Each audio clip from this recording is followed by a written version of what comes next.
روایت ہوتی ہیں یہاں سے جانے کا اور ادھر آنے کے دو روایت ہیں. ایک روایت کے مطابق ہمیں پتہ چلتا ہے کہ یہاں پہ ہندو زیادہ تر مکین تھے نا, تو ان کا عقیدہ بہت زیادہ ہوتا ہے اس لحاظ سے ماننے کے لیے.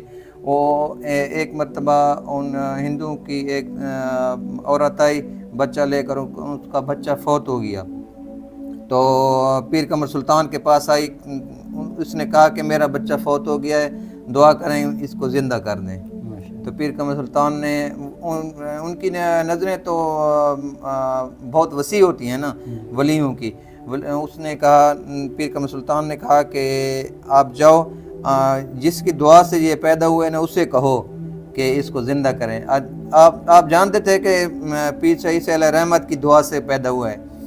جب عورت وہاں پہنچی پیر شاہی علیہ رحمت کے پاس, اس نے کہا کہ آپ نے دعا کی تھی, میرا بچہ پیدا ہوا ہے, اب یہ فوت ہو گئے, اسے دعا کریں کہ زندہ ہو جائے. تو پیر شاہی علیہ رحمت نے کہا کہ نہیں, ہمارے الہی پورا ہو گیا ہے, اب یہ زندہ نہیں ہو سکتا. پھر ہمارے پیر قمر سلطان نے کہا کہ جب واپس جواب لے کر آؤ نا میرے پاس آنا. وہ پھر آئی پیر قمر سلطان کے پاس.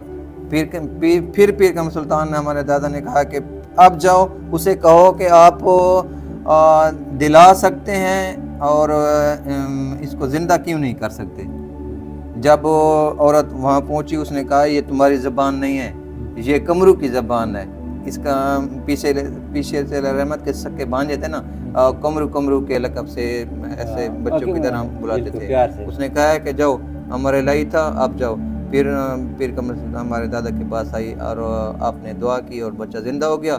پھر اس کے بعد ہمارے ان کے یعنی کہ دادا پیر قمر سلطان کے ماموں تھے نا, انہوں نے کہا اب تم جہاں نہیں رہ سکتے, آپ یہاں سے چلے جاؤ. ایک یہ روایت ملتی ہے.